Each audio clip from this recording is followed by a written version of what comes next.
नमस्कार दोस्तों। आज का वीडियो बहुत इम्पॉर्टेंट है क्योंकि हम सीखेंगे कि पाइथन में एपीआई को कैसे कंज्यूम करते हैं और पाइथन में अपने मॉड्यूल्स कैसे बनाते हैं। आपका सवाल ये हो सकता है कि एपीआईज क्यों इम्पॉर्टेंट हैं, या एपीआईज क्या होते हैं, या एपीआईज को हम क्यों यूज करें। एपीआई, अगर मैं फुल फॉर्म बोलूँ तो बहुत ही अजीब सा फुल फॉर्म है, एप्लीकेशन प्रोग्रामिंग इंटरफेस। तो उसका तो कोई मतलब नहीं बैठता है। अगर आप गूगल की कोई भी सर्विस यूज करते हैं, एग्जाम्पल के तौर पे ले लीजिए, मैप एक्चुअली में एक ऑनलाइन सर्विस है जो एपीआई प्रोवाइड करती है। क्या मतलब है इसका? मतलब यह है कि कहीं पे कुछ कोड लिखा हुआ है, कुछ मेथड्स लिखे हुए हैं, उनमें से कुछ मेथड्स को गूगल आपके लिए एक्सपोज करता है। आप अपने कोड से या फिर ब्राउजर से भी कभी कभी उन मेथड्स को थ्रू इंटरनेट कॉल कर सकते हैं। इसको ऐसे समझिए, आपके प्रोग्राम में अलग अलग मेथड्स होते हैं, फंक्शंस होते हैं जिनको आप कॉल करते हैं। तो प्रोग्राम के अंदर हुआ। ठीक वैसे ही इंटरनेट के ऊपर आपको मेथड्स प्रोवाइड किए जाते हैं बाय डिफरेंट प्रोग्रामर्स, डेवलपर्स, जिनको आप थ्रू इंटरनेट कॉल कर सकते हैं और वो आपको कुछ रिजल्ट या कोई प्रोसेसिंग करके देंगे। हर एपीआई जो डिजाइन होती है, ऑब्वियसली उसको सिक्योर रखा जाता है, कोशिश किया जाता है कि उसे सिक्योर किया जाए। ऐसा नहीं कि हर कोई उसे कॉल कर सकता है। जैसे एग्जांपल के तौर पे आजकल बहुत चला है ऐप बनाने का। मतलब आपने गूगल पे, फेसबुक पे पहले ऐप बनाना पड़ता है, अपने को ऑथेंटिकेट करना पड़ता है, वैलिडेट करना पड़ता है, फिर आपको चांस मिलता है कि आप फेसबुक और गूगल एक्सेट्रा की एपीआईज को आप कॉल कर पाए। एपीआई कॉल जो हैं HTTP प्रोटोकॉल को यूज करते हुए किए जाते हैं, इसीलिए उनका नाम भी पड़ चुका है रेस्टफुल एपीआईज। जितने रेस्टफुल एपीआईज हैं वो HTTP प्रोटोकॉल का यूज करते हैं। क्योंकि वो HTTP प्रोटोकॉल का यूज करते हैं, इसलिए जो वर्ब्स हैं उनके पास या एक्शंस हैं उनके पास, वो HTTP वाले ही हैं, जैसे get, put, post, delete et cetera. आज के वीडियो में हम ये सीखेंगे कि अगर आप एक पाइथन डेवलपर हैं और मैं आपको एक थर्ड पार्टी एपीआई दे दूं कंज्यूम करने के लिए। अब याद रखिएगा, थर्ड पार्टी एपीआई है। कहने का मतलब यह है कि इसका सोर्स कोड क्या आपको पता नहीं, इसकी लैंग्वेज क्या आपको पता नहीं, कब लास्ट अपडेट हुआ था आपको पता नहीं। बस आपको यह पता है कि कहां से इसको कॉल करना है, मतलब एंड पॉइंट क्या है ये आपको पता है। इसके अलावा और कुछ नहीं पता। काइंड ऑफ अ एड्रेस आपको पता है, एंड पॉइंट कहते हैं। तो काइंड ऑफ आपको एड्रेस या एंड पॉइंट पता है, उसके अलावा कुछ नहीं पता। तो पाइथन में आप बहुत इजीली किसी भी एपीआई को कॉल कर सकते हैं। टेस्टिंग के लिए हम आज iTunes के एपीआई को कॉल करेंगे और देखेंगे कि हम क्या जो डेटा आ रहा है या जो डेटा वो दे रहा है उसको हम अपने कोड में यूज कर सकते हैं कि नहीं। मैंने iTunes के डॉक्यूमेंटेशन से उनका एंड पॉइंट निकाला है जो मैं इस प्रोग्राम में यूज करूंगा। अगर आप चाहें तो उनका डॉक्यूमेंटेशन पढ़ के आप भी यही कर सकते हैं। ठीक, ये एड्रेस आप यूज करना चाहें कर लीजिए। इस एड्रेस के ऊपर मेरा कोई कॉपीराइट नहीं है ना। पाइथन में एंड पॉइंट को या फिर रेस्ट एपीआई को कैसे कॉल करते हैं, या एक रेस्ट एपीआई के अंदर डिफाइंड एक एंड पॉइंट को कैसे कॉल कर सकते हैं, उसको कॉल करने के लिए आपको एक लाइब्रेरी इंपोर्ट करनी पड़ेगी। बहुत फेमस लाइब्रेरी है जिसका नाम है रिक्वेस्ट। चलिए पहले इसको हम लोग ये देखते हैं कि वो लाइब्रेरी इंपोर्ट कैसे होती है। ध्यान दीजिएगा कि ये लाइब्रेरी बाय डिफॉल्ट पाइथन के साथ नहीं होती है। तो हम पाइथन में जब भी कुछ इंस्टॉल करना चाहते हैं तो किस प्रोग्राम का यूज करते हैं? पिप।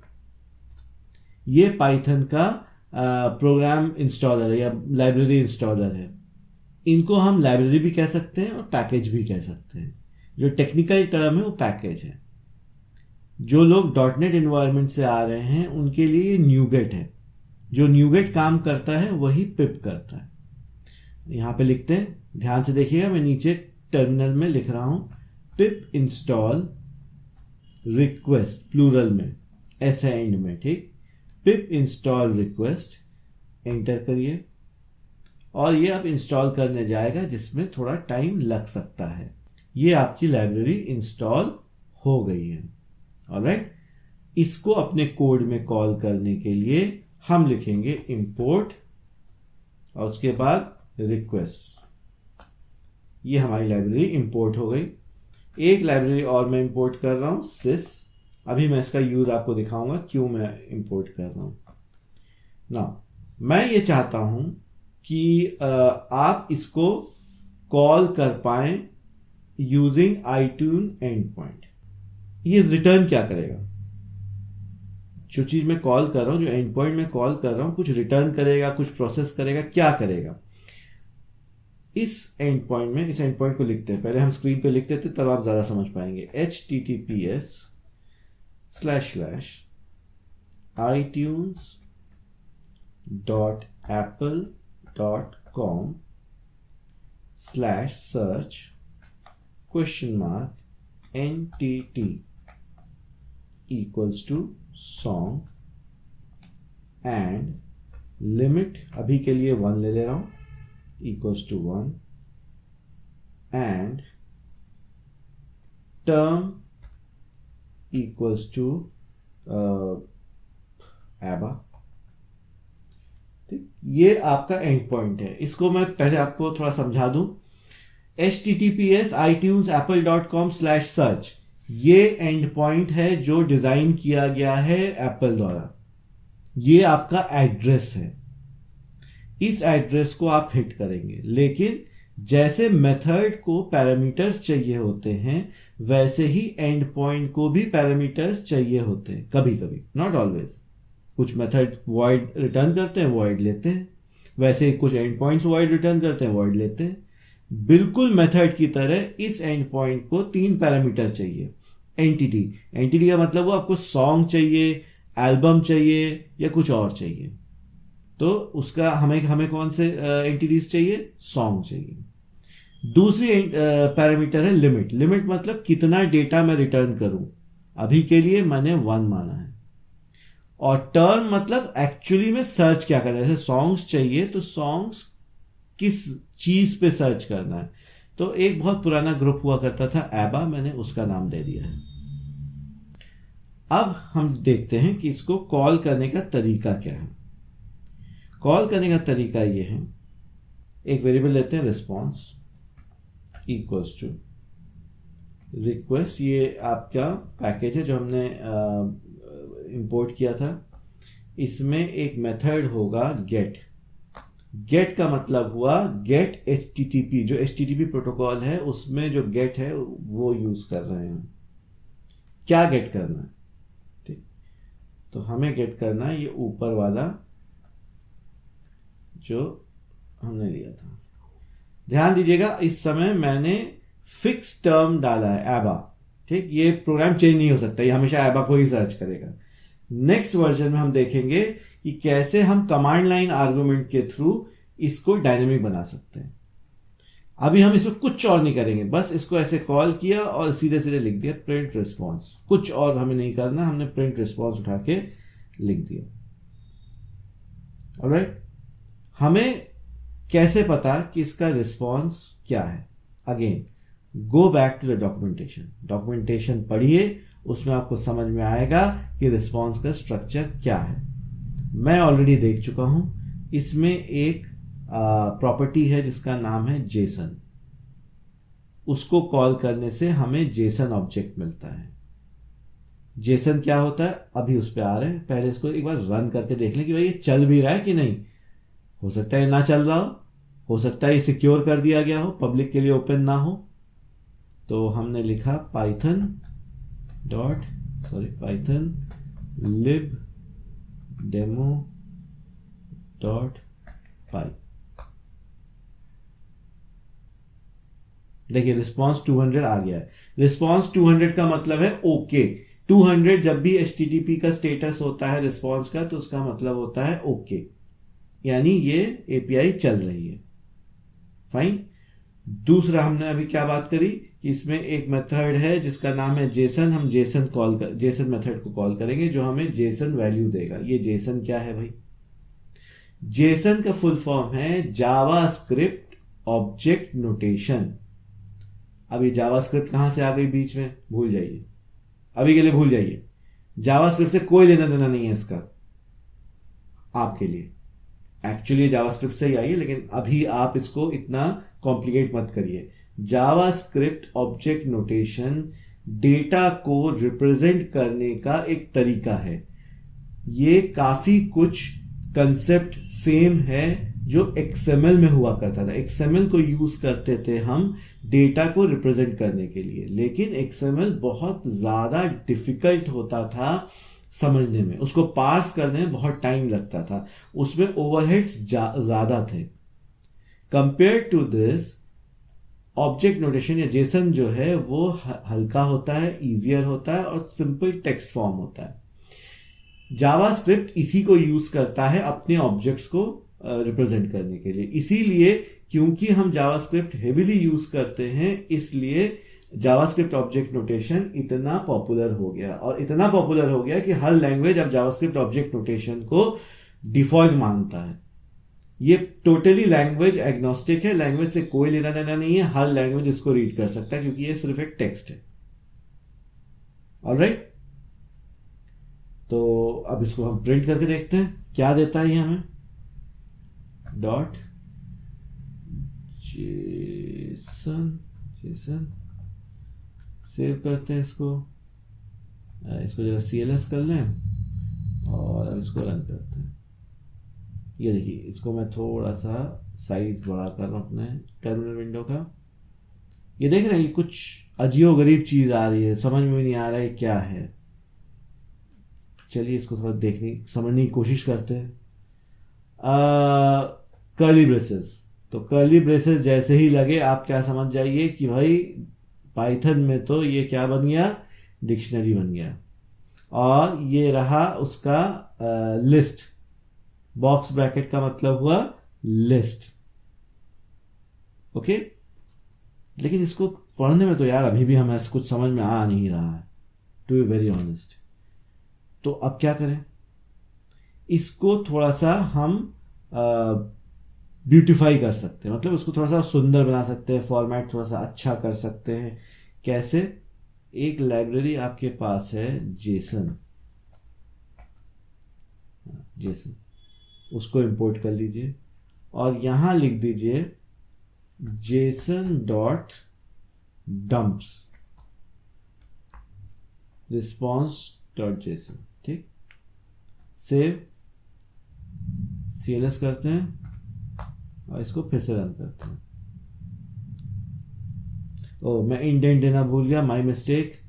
जेसन डॉट डम्प को इंडेंट चाहिए होता है, तो इसमें कॉमा लगाइए, इंडेंट इक्वल्स टू 2 कर देते हैं। इसको सेव करते हैं, अब इसको रन करते हैं CLS करके। ये देख कैसे इंडेंट किया उसने, आपके जेसन को ऐसे फॉर्मेट में ले गया कि आप उसको पढ़ पाए। साफ साफ को दिख रहा है कि एक रिजल्ट ऑब्जेक्ट है, एक डिक्शनरी है जिसमें रिजल्ट एक की है जिसकी वैल्यू एक एरे है, उस एरे के अंदर फिर डिक्शनरी है, उन डिक्शनरीज में अलग अलग वैल्यूज पड़े हुए हैं। ऑलराइट, क्या पड़े हुए हैं? अलग अलग वैल्यूज पड़े हुए हैं उस डिक्शनरी में। ना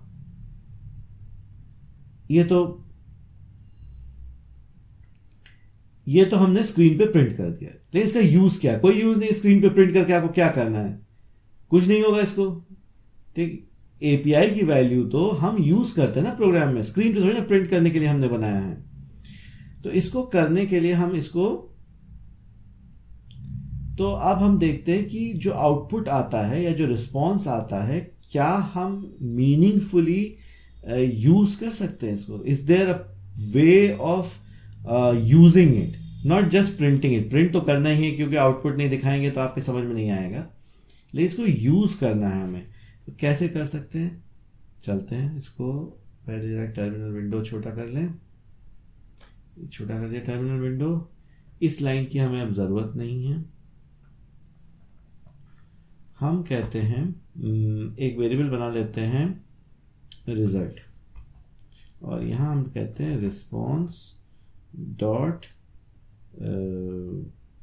रिजल्ट। ये रिस्पॉन्स इसी को दे देते हैं, रिस्पॉन्स डॉट जेसन। ये हमने इसी वेरिएबल को दे दिया। फिर एक फॉर लूप चलाया, फॉर आर इन रिजल्ट, और रिजल्ट में हमें क्या चाहिए? ट्रैक नेम चाहिए। रिजल्ट में हमें क्या चाहिए? ट्रैक नेम चाहिए। तो कैसे करेंगे भाई इसको?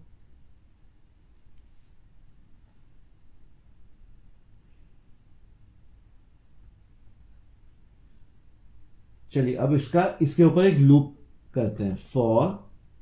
फॉर में हमने एक वेरिएबल ले लिया, से फॉर इंस्टेंस आर इन, जो हमने ये वेरिएबल लिया है रिजल्ट, और रिजल्ट के अंदर आपने देखा था कि एक प्रॉपर्टी की वैल्यू है जिसका की है रिजल्ट्स एस। तो हम इसके ऊपर लूप करेंगे। इस लूप के बाद यहां पे हम लिखेंगे प्रिंट आर, और आर में क्या चाहिए हमें? एक उसमें वैल्यू है ट्रैक नेम, तो हम इसका यूज करते हैं ट्रैक नेम। इसको हमने सेव कर दिया। अब इसको फिर रन करते हैं। CLS करिए और इसको रन करते हैं। एबा आ गया। ट्रैक नेम क्या था? एबा। उसने प्रिंट कर दिया क्योंकि भाई हमने एक ही रिटर्न करवाया था ना, लिमिट हमने 1 रखा था, तो एक ही वैल्यू आई। लेकिन इसमें एक प्रॉब्लम है, हर बार ये एक ही चीज सर्च करेगा एबा। तो क्यों ना हम कमांड लाइन इनपुट के थ्रू एक डायनेमिक वैल्यू इसको सर्च करवाएं। तो कमांड लाइन इनपुट हम sys के थ्रू करते हैं। तो सबसे पहले यहां पे चेक करते हैं कि यूजर ने हमें कमांड लाइन आर्गुमेंट दिया है कि नहीं। if len sys dot argument v equals to 2, तो फिर इसका मतलब उन्होंने वैल्यू दी है। तो नॉट इक्वल्स टू अगर ट्रू है तो यहां से क्या कर जाइए, sys डॉट एग्जिट। यूजर अब अगर हमें कोई वैल्यू नहीं देगा सर्च करने के लिए तो क्या हो जाएगा, ये एग्जिट कर जाएगा। और अगर वैल्यू दिया है तो हम कह सकते हैं term equals to sys argv, sys dot argv, और कौन सी वाली आर्गुमेंट चाहिए हमें? 1 वाली चाहिए। पहला तो प्रोग्राम नेम होगा और उसके बाद दूसरा जो सर्च टर्म होगा। यहां लिखा equals two plus term. Alright, और लिमिट हम थोड़ा बढ़ा देते हैं, इसमें कुछ समझ नहीं आ रहा, 10 कर देते हैं। इसको सेव करते हैं। अब CLS करिए और फिर रन करते हैं। ओ देखिए, तो मैंने क्या किया, गलती कर दी। मैंने रन तो किया लेकिन कोई वैल्यू नहीं दी। क्या सर्च करना, तो इसलिए तुरंत एग्जिट कर गया, आगे गया ही नहीं। तो अब हम कुछ वैल्यू देते हैं इसमें। देखिए अरिजीत है कि नहीं, अरिजीत डालने की कोशिश करता हूं। देखिए अरिजीत के गाने उसने रिटर्न कर दिए। कितने रिटर्न कर दिए? 10 सॉन्ग्स उसने रिटर्न किए, और हमने उसको यूज भी कर लिया। कैसे यूज किया? रिस्पॉन्स डॉट जेसन हमने एक वेरिएबल में रखा। उस वेरिएबल के अंदर जो की आती है जिसमें एक एरे सेव किया जाता है, उसको हमने आर में डाला लूपिंग के लिए, और आर के अंदर ट्रैक नेम हमने प्रिंट करवा लिया। तो इस तरह से आप किसी भी एपीआई कॉल को यूज कर सकते हैं। कुछ एपीआई कॉल सिक्योर होते हैं जिसमें आपको क्लाइंट आईडी, क्लाइंट सीक्रेट भेजना पड़ता है, कुछ में आपको एपीआई की भेजना पड़ता है, कुछ में हो सकता है आपको यूजर नेम पासवर्ड भेजना पड़े। वो सब हेडर में पास किया जाता है। रिक्वेस्ट का एक हेडर ऑब्जेक्ट होता है जिसकी वैल्यू अगर हम चेंज कर दें तो उसमें आपके क्लाइंट क्रेडेंशियल्स पास किए जा सकते हैं। आई होप ये आपके समझ में आया है। मूविंग ऑन, ये कोड हम अभी तक एक प्रोग्राम के अंदर लिख देते हैं और उस प्रोग्राम को सेव कर लेते हैं। यही कोड अगर हमें कहीं और जरूरत पड़ेगा तो हम इसको यहां से कट कॉपी पेस्ट कर देंगे। किसी तीसरे में जरूरत पड़ेगा तो फिर कट कॉपी पेस्ट कर देंगे, किसी चौथे में जरूरत पड़ेगा तो फिर कट कॉपी पेस्ट कर देंगे। ये हो क्या रहा भाई, सोच के देखिए। रिक्वेस्ट में तो ऐसा नहीं करना पड़ा। रिक्वेस्ट कोड आपने लिखा है क्या? नहीं लिखा है। ये जो रिक्वेस्ट लाइब्रेरी है क्या आपकी लिखी हुई है? बिल्कुल नहीं है। फिर भी आप इसको बड़े मजे से यूज कर रहे हैं। कैसे कैसे यूज कर रहे हैं? क्योंकि आप रीयूज कर रहे हैं कोड का थ्रू पैकेज। जिसने ये कोड लिखा है उसने एक पैकेज बना दिया है आपके लिए, रिक्वेस्ट, जिसको आप इंपोर्ट कर लेते हैं। पाइथन की यही खासियत है, पाइथन और नोड जेएस की यही खासियत है कि ये लोग बहुत ज़्यादा मॉड्यूलर है। ये जो लैंग्वेजेस है ये बहुत ज़्यादा मॉड्यूलर है। जो कोर लैंग्वेज है वो बहुत हल्का है, उसमें आधी चीज़ें हैं ही नहीं। लेकिन इसका मतलब ये नहीं कि वो सपोर्ट नहीं करता, बस जानबूझ के कोर में उसको ऐड नहीं किया गया है। जैसे रिक्वेस्ट लाइब्रेरी अगर आपको चाहिए तो ऐड करिए ना, वरना ऐड करने की क्या जरूरत है। ठीक वैसे इंपोर्ट जेसन, भाई नहीं चाहिए तो मत इंपोर्ट करिए। यही काम अगर आपको करना है, अपने कोड में करना है, तो कैसे करेंगे? अभी तक तो हम एक ही फाइल में लिखते चले आए हैं। तो इसको थोड़ा सा चेंज करते हैं, एक नया फाइल बनाते हैं। फाइल, न्यू फाइल, और लैंग्वेज हो गया हमारा पाइथन, और इसको करते हैं सेव। इसका नाम हम दे देते हैं लेट्स से डेली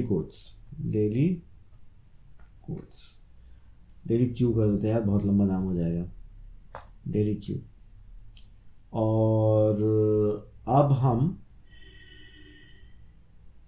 एक दूसरी एपीआई कॉल करेंगे, लेकिन थ्रू आवर ओन मेथड्स। मतलब हम मेथड्स बनाएंगे जिसको हम दूसरे प्रोग्राम में इंपोर्ट करेंगे। चलिए देखते हैं। डेफ, और पहला हो गया good morning code, good morning Q, और कोई वैल्यू नहीं चाहिए मुझे। इसमें हम पहले रिक्वेस्ट को इंपोर्ट कर लें, इंपोर्ट रिक्वेस्ट। ये रिक्वेस्ट हमने इंपोर्ट कर लिया, और गुड मॉर्निंग में हम कहेंगे रिस्पॉन्स इक्वल्स टू, हमारा रिस्पॉन्स होगा रिक्वेस्ट डॉट गेट। इसकी एपीआई मैंने पहले से ही देख रखी है, आप चाहें तो आप यूज़ कर लीजिएगा। http zencodes.io API random। तो ये इसकी एपीआई है, और अभी के लिए मैं इसको सीधे सीधे कह दे रहा हूँ प्रिंट, कुछ और नहीं कह रहा हूँ, रिस्पॉन्स डॉट जेसन प्रिंट कर दो भाई, सेव। उसके बाद हमने कहा डेफ मेन में हमने इसको कॉल कर लिया गुड मॉर्निंग क्यू, और फिर हमने नीचे मेन फंक्शन को कॉल कर दिया, सेव, रन करें। इसका नाम है, हमने रखा है डेली क्यू डॉट पाई, तो डेली क्यू डॉट पाई। देखिए आउटपुट आ गया। इसमें ध्यान दीजिएगा Q और A जो है हमें चाहिए, Q आपका कोट है, A आपका राइटर है, तो ये हमारे पास आ गया है।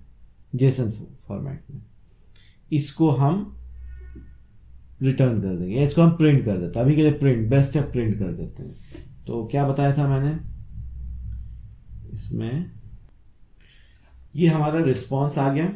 इस रिस्पॉन्स के अगेंस्ट में हम एक वेरिएबल बना लेते हैं रिस्प, इसका नाम है quote equals to response dot JSON. ये हमने जेसन ले लिया। अब हम लिखते हैं प्रिंट, सॉरी ये बाहर आ गया हूँ, print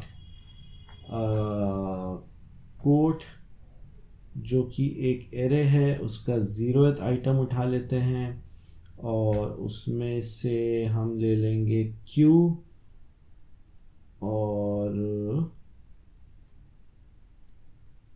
plus hyphen plus coat 0 ए, ये ऑथर हो गया। इसको सेव करते हैं, इसको सीएलएस करते हैं।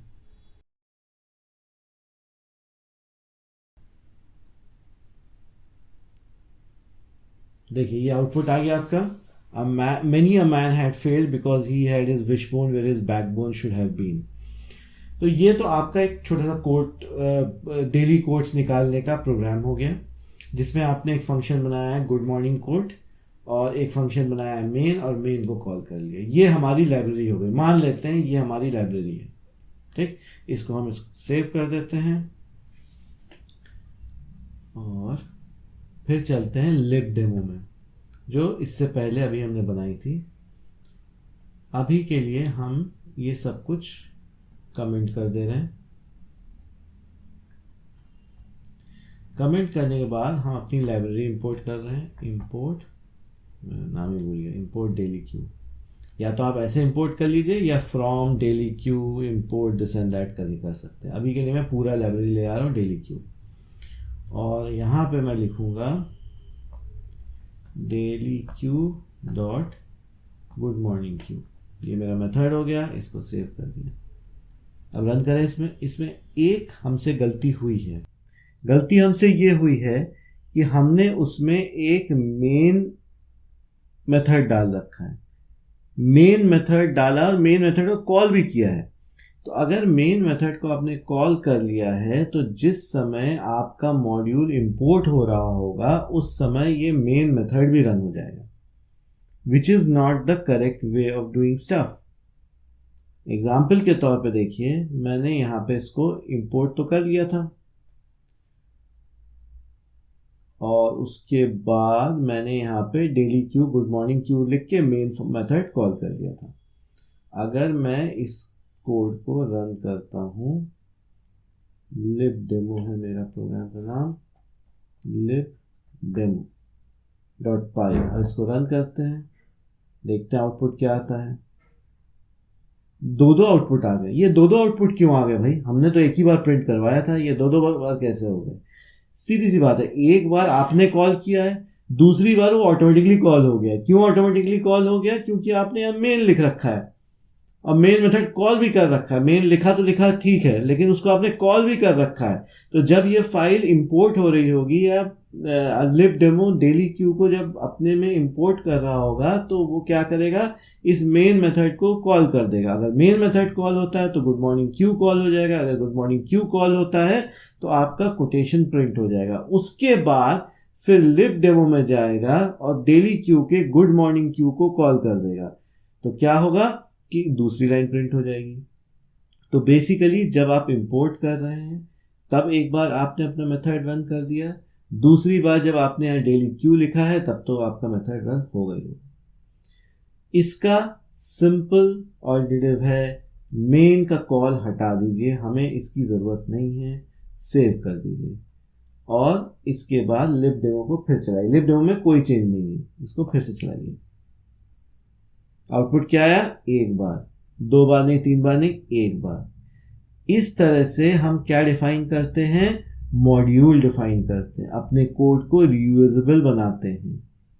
लाइब्रेरीज की सीरीज में चलिए देख लेते हैं कुछ मज़ेदार लाइब्रेरीज जो पाइथन में आपके पास ऑप्शन रहता है यूज़ करने का। किसी काम के नहीं हो लाइब्रेरीज, मैं पहले ही बता दूं, जस्ट फॉर सम फन, थोड़े मस्ती के लिए हम इसको यूज़ करते हैं।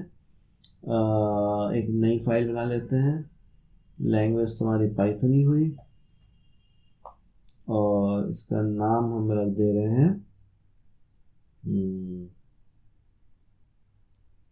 fun.py। इसको यूज़ करने के लिए हमें एक लाइब्रेरी चाहिए, तो हम लिख देंगे पिप इंस्टॉल काउ से। इसको इंस्टॉल करते हैं। शायद ही हम इसको कभी यूज़ करेंगे, ये जस्ट फॉर फन है, देखने के लिए कि लाइब्रेरी कैसे अलग अलग तरीके से यूज़ की जा सकती है। ओके, तो ये इंस्टॉल हो गया। तो चलिए इसको इंपोर्ट कर लेते हैं अपने कोड में। इंपोर्ट काउ से लिखते हैं काउ से डॉट काउ। इसमें वैल्यू दे देते हैं हेलो वर्ल्ड। सेव करते हैं। ये देखिए काउ बन के आ गया। कैसा रहा, मजेदार है। अब इसको हम चेंज कर सकते हैं, पता नहीं ये है कि नहीं, बीविस। सेव किया, CLS किया, रन किया, ये देखिए बीविस बन गया। और मेरा फेवरेट, इसको करते हैं ड्रैगन। सेव, और यहाँ पे करिए CLS, इसको हाइड करते हैं, और इसको रन करते हैं। ये देखिए आ गया ड्रैगन। और इसको करते हैं टीरेक्स। देखिए टीरेक्स चलता है कि नहीं। CLS कर लेते हैं और फिर रन करते हैं। ये देखिए आपको आ गया टीरेक्स। ये कोड जस्ट फॉर फन है, तो इस पर उतना ध्यान मत दीजिएगा। ये बस आपको दिखाने के लिए था कि मॉड्यूल्स कैसे यूज़ किए जाते हैं। इसको एस्काई आर्ट कहा जाता है। JPG वेपीजी आने से पहले 8-बिट कंप्यूटर्स में इसी से हम लोग खुश हो जाते थे देख के। आज भी बहुत मज़ा आता है देख के, लेकिन अनफॉर्चुनेटली इसका खास कोई यूज़ नहीं है। जस्ट आपको बताया थोड़ा मस्ती के लिए। आई होप आपको समझ में आया कि रिक्वेस्ट कैसे यूज़ करते हैं पाइथन में, और अपना मॉड्यूल खुद कैसे बनाते हैं। इसके बारे में अगर आपको और जानना हो, किसी और लाइब्रेरी के बारे में आपको इन्फॉर्मेशन चाहिए हो, तो प्लीज़ कमेंट में बताइए मुझे, मैं उस हिसाब से वीडियो बनाऊंगा। I hope you guys have a very nice day. मेरे वीडियो को लाइक करिए, शेयर करिए, सब्सक्राइब करिए, and thank you for watching. Bye bye.